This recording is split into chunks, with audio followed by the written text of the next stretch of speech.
Good morning students.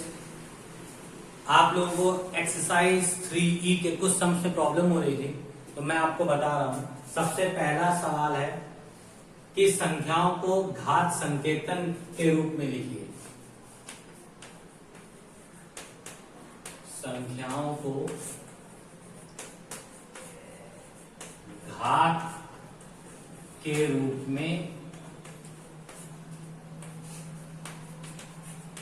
लिखिए। देखिए, इस सवाल में सबसे पहला का नंबर था -5 इंटू -5 इंटू -5 इंटू -5। देखिए, इसमें सबसे पहले हम काउंट कर लेते हैं। 1 2 3 4। -5 कितनी बार लिखा है? 4 टाइम। तो -5 और होल की पावर क्या आ गई इसकी? 4। और हमने आपको बताया था कोई भी अगर निगेटिव डिजिट हो, उसकी पावर सम संख्या हो, तो वैल्यू हमेशा प्लस में आएगी। इसका जो भी आंसर आएगा वो हमेशा प्लस में आएगा। अब ऐसे ही खा नंबर देख लीजिए क्या है। खा नंबर है हमारा 11 into 11 into 11 into 11 into 11 into 11 into 11। देखिए, इसमें भी 11 को काउंट करिए। 1 2 3 4 5 6 और ये 7। तो इसमें 11 की पावर कितनी हो गई? 7। क्यों हो गई? हमको पता होता है कि इन सभी डिजिट्स के ऊपर पावर 1 1 लगी होती है, और जब हम लोग मल्टीप्लाई करते हैं तो पावर्स हमारी ऐड हो जाती है। यानी 11 के ऊपर भी एक पावर है, तो सबको मैंने ऐड किया, तो यहाँ पे 7 आ गया।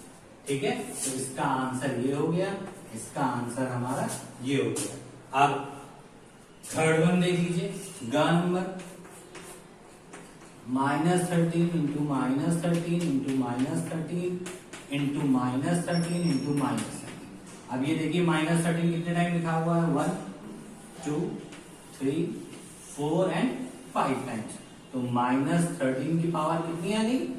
5।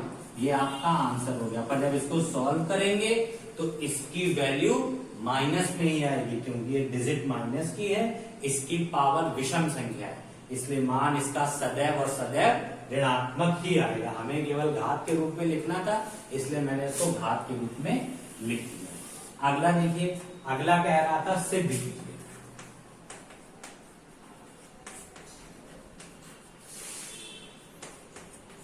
सिद्ध कीजिए। सिद्ध क्या करना था हमको? 12 स्क्वायर प्लस 5 का स्क्वायर इज इक्वल्स टू 13 का स्क्वायर। देखिए, किसी के ऊपर जितनी पावर लगी होती है वो डिजिट उतनी बार लिखी होती है। जैसे देखिए, यहाँ पे पावर 5 के ऊपर 5 पावर लिखी है, इसका मतलब ये 5 कितनी बार लिखा है? 4 बार। यहाँ 11 के ऊपर 7 पावर लगी है, इसका मतलब 11 कितनी बार लिखा है? 7 बार। तो वैसे ही यहाँ 12 के ऊपर 2 पावर लगी, इसका मतलब 12 कितनी बार लिखा है? 2 बार। 2 बार लिख दीजिए, प्लस का साइन लगाइए। जैसे 5 के ऊपर पावर लगी तो 5 को भी 2 बार लिख दीजिए, और 13 के ऊपर भी 2 पावर लगी, इसका मतलब 13 को भी 2 बार लिख दीजिए। और ये मल्टीप्लाई में लिखे जाते हैं। तो 12 इंटू 12 144 प्लस 5 इंटू 5 25 13 इंटू 13 169। इनको ऐड करेंगे तो 169 इज इक्वल टू 169। फ्रेंड्स, दोनों पक्ष समान है, इसका मतलब ये सिद्ध हो गया। तो ये आपका का नंबर हो गया। अब खा नंबर लिखिए। इसमें क्या है? खा नंबर है हमारा 15 का स्क्वायर माइनस 9 का स्क्वायर इज इक्वल टू 12 का स्क्वायर। सेम प्रोसेस इसके साथ भी करिए। 15 का स्क्वायर यानी 15 2 टाइम्स लिख दीजिए। क्यों 2 बार लिखा? इसकी पावर 2 थी, फिर माइनस का साइन लगाया। 9 का स्क्वायर है तो 9 को भी 2 टाइम लिखिए। क्यों 2 टाइम्स लिखा? इसकी भी पावर 2 लगी थी। और 12 का स्क्वायर तो 12 को भी 2 टाइम लिखिए। 15 15 जा 225, 9 9 जा 81, 12 12 जा 144। अब सब्ट्रैक्ट कीजिए। 5 में से 1 गया, 4 बचा। 2 से कैरी लिया 12 4, तो 144 इज इक्वल टू क्या हो गया? 144। बोथ साइड इक्वल, इसलिए ये भी क्या हो गया? हमारा प्रूफ हो गया। ठीक है।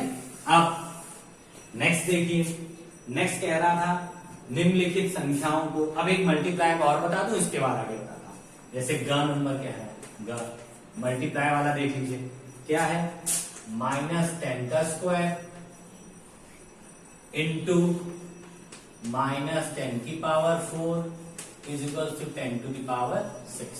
देखिए सिंपल सी बात है, हमको पता है 10 का स्क्वायर है, इसको भी आप लोग कैसे लिख सकते हैं। हमको सबसे पहले एक बात याद रखिएगा हमारी, कि किसी भी नेगेटिव डिजिट की पावर अगर सम संख्या है यानी इवन नंबर है, तो हमेशा उसकी जो वैल्यू आती है वो प्लस में आती है।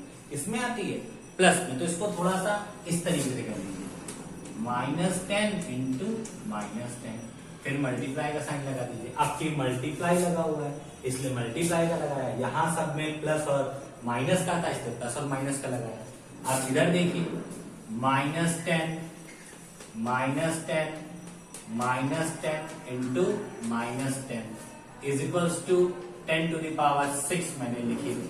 अब देखिए यहाँ माइनस में डिजिट कितनी बार हो गई, 1 2 3 4 5 6, तो -10 टू द पावर कितनी आ गई 6, और इक्वल्स टू में 10 की पावर हमारी पहले से क्या दी हुई थी 6। अब हम इसमें देखते हैं कि -10 की पावर 6 है, तो इसकी वैल्यू हमेशा प्लस में आएगी, तो इसको हम 10 टू द पावर 6 भी लिख सकते हैं, और is equals to 10 to the power 6, इसीलिए ये भी हेंस। इसका दूसरा तरीका भी था कि बेस इक्वल है, पावर अपने आप ऐड हो जाएगी, मल्टीप्लाई हो रहा है तो 2 + 4 अपने आप 6 is equal to 10 to the power 6 भी लिख सकते थे। तो किसी भी वे में करना चाहे, क्योंकि हमने आपको हर सम में एक्सपेंड करके बताया, इसलिए मैंने इस सम को भी एक्सपेंड करके बताया। अदरवाइज आप क्या कर सकते हैं, यहाँ दोनों में बेस इक्वल है, मल्टीप्लाई हो रहा है, पावर क्या हो जाएगी ऐड, तो 2 + 4 6, 10 टू द पावर 6 इधर आ जाएगी, 10 की पावर 6 यहाँ भी दिया है, तो सम 2 लाइन में खत्म हो जाएगा। पर मैंने हर सम आपको एक्सपेंड करके बताया, इसलिए इसको भी बता दिया। अब देखिए सरल कीजिए, सरल कीजिए में कैसे क्या है सवाल है 50,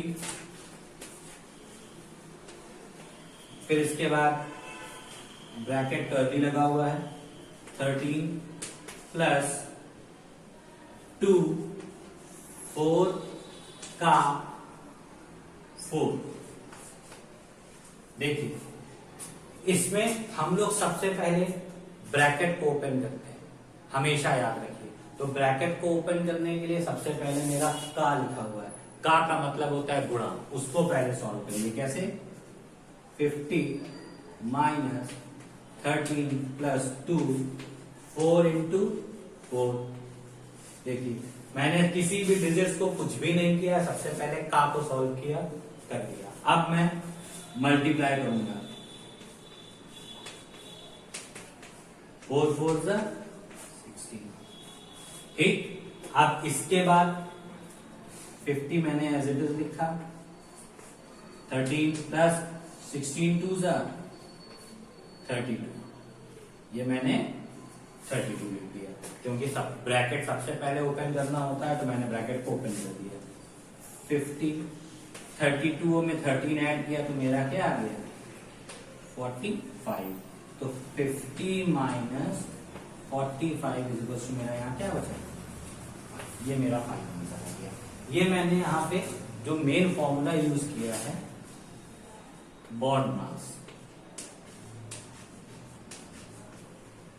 मतलब अगर कभी ब्रैकेट हो तो सबसे पहले ब्रैकेट को सॉल्व करते हैं, फिर कहीं ऑफ लगा, ऑफ का मतलब होता है का, उसको सॉल्व करते हैं, divide multiply addition and subtraction. तो इस तरीके से हमने इस बॉड मास के रूल को फॉलो करके ये क्वेश्चन आपको मैंने बता दिया है। अब इसी से रिलेटेड क्वेश्चंस आपको और दे रखे हैं, आप प्रैक्टिस करिएगा। अगर आपको आ गए तो वेल एंड गुड, नहीं आए तो मैं इन सम्स को फिर से बताऊंगा और आपको कोशिश करूंगा कि सम्स अच्छी तरीके से समझ में आ जाए। तो आप ट्राई कीजिए, प्रैक्टिस कीजिए, इन सारे सम्स के रिमेनिंग पार्ट्स को सॉल्व करिए। इसके 2 पार्ट और हैं, एक पार्ट मैंने बता दिया है, 2 पार्ट्स की प्रैक्टिस कीजिए, नहीं आएगा तो फिर मैं बताऊंगा। चलिए, okay, thank you and have a nice day.